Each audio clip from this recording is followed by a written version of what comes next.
I'm just tired of these females who cooked after 30. I'm gonna say it like that. Cooked.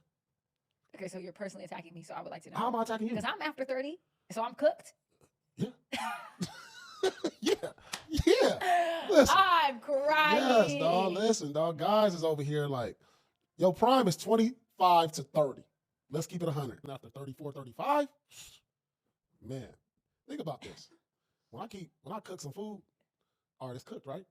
Now I ate some, then it's leftovers. Then I put it in the refrigerator. After so many days, you got to throw it out. You know what I'm saying? Like, how long do Thanksgiving food last after Thanksgiving? How many days we giving it? 3? Then you throw it out.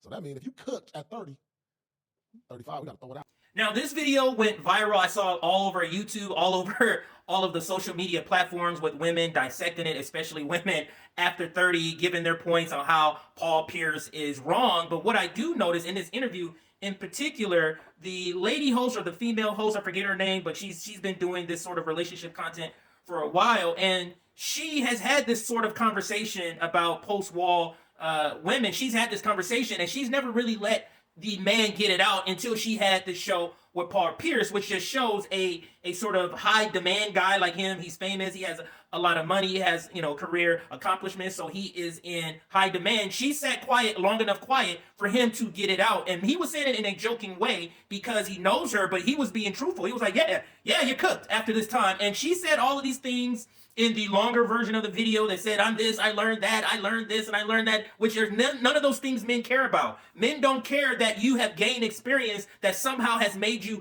smarter, giving you wisdom. That is not anything that registers on the scale of attraction for men. It's not on our list. We don't care anything about it. So you and the stuff you learn between 20 and 30 or 35, that's good for you. It makes you better in your eyes. That has nothing to do with men. And his analogy at the end about the food and the leftovers, that killed so many women. It shot them right in the heart because there's so many women in their 30s and 40s that are single because they use the male template in dating. Let me go and get my career established. Let me go do all of that and then go find a spouse. And they're finding out that's simply not how it works. Men value youth, especially when we're talking about your first marriage. You have to look at it like this, ladies.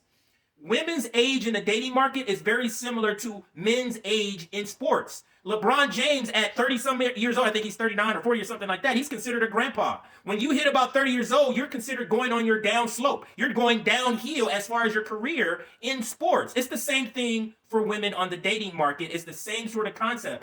As a human, 30 years old is not old. But when you're talking about marriage, 30 years old is at the end of the spectrum, not at the beginning for women.